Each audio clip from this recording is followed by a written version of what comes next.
Hello friends, आप देख रहे हैं डार्क स्टोरीज़। फ्रेंड्स, आज की कहानी बहुत डरावनी है और रहस्यमय भी। अगर नए हैं तो चैनल सब्सक्राइब कर लीजिएगा। कहानी अच्छी लगे तो लाइक एंड कमेंट भी ज़रूर कीजिएगा। मेरा नाम सनाया है। मैं हिमाचल के मंडी शहर की रहने वाली हूँ। एक दिन हम अपने गांव में मासी के पास उनके घर पर गए और रात का खाना भी उनके घर पर ही खाने लगे। खाना खाने के बाद हम सब बातें करने लगे थे। अभी सोने का बहुत टाइम था तो गांव की बातें करने लगे। गांव में भूत प्रेत के किस्से बहुत सुनने को मिलते हैं, तो मैंने सोचा कि कोई भूत की कहानी सुनी जाए। मैंने वहां बैठे सबको कहा कि आज कोई भूत की कहानी सुनाओ। तभी मेरी मासी किचन से बाहर हमारे पास आई और कहने लगी, सनाया, मैं तुम सबको बताऊंगी हमारे गांव की सच्ची डरावनी कहानी, जो आज भी बहुत रहस्यमय है और डरावनी भी है। आज भी लोग उस डायन से डरते हैं।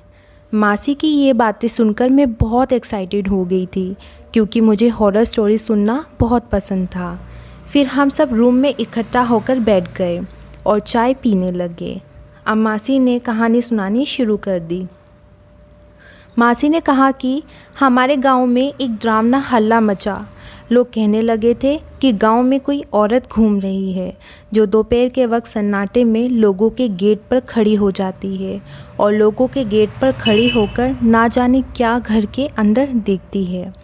गर्मियों के दिन थे, लोग अपने अपने घरों में दोपहर के वक्त सो रहे थे। मेरे घर में भी सब सो रहे थे। मैं अकेली घर में जगी थी। घर के बाहर से कुछ अजीब सी आवाज़ आई।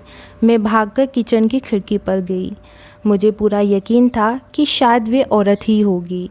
मैं किचन की खिड़की से बाहर देखने लगी थी और जो मुझे अंदाज़ा था वही हुआ। वे औरत मुझे सामने वाले घर के गेट पर खड़ी दिखी। वे काले रंग के कपड़े पहने खड़ी थी। मुझे उसका मुंह दिखाई नहीं दे रहा था। फिर वे दूसरे गेट पर खड़ी हो गई। मैं उसे चुपचाप खड़ी देख रही थी। अब उस औरत से मुझे डर लगने लगा था, क्योंकि वह चुपचाप खड़ी थी।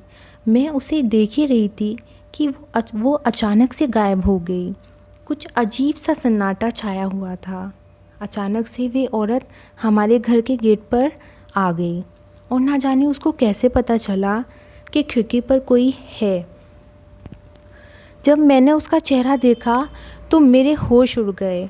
वे एक सफ़ेद आंखों वाली बुढ़िया थी, जो मेरी तरफ देखकर हंस रही थी, मानो वे सब जानती थी कि कोई उसे देख रहा था। तभी अचानक उसने अपना हाथ खिड़की की तरफ किया। गेट से उसका हाथ बहुत लंबा होता जा रहा था। ये सब देखकर मैं समझ गई थी कि वे एक डायन है। मैं ज़ोर ज़ोर से चिल्लाने लगी। वह औरत अचानक से फिर गायब हो गई।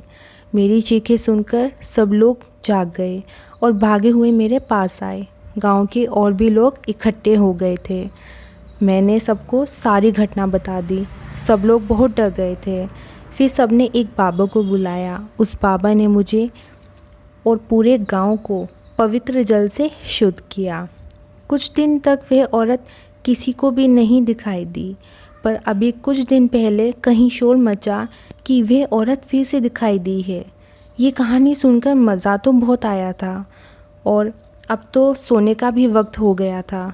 हम सब सोने लगे थे, पर मुझे डर के मारे नींद नहीं आ रही थी, क्योंकि मुझे उस औरत का आने का डर लग रहा था, क्योंकि वह औरत दोबारा देखी जा चुकी थी। तो दोस्तों, इस कहानी में बस इतना ही। मिलते हैं नेक्स्ट एपिसोड में। कहानी अच्छी लगे तो कमेंट बॉक्स में बताइएगा।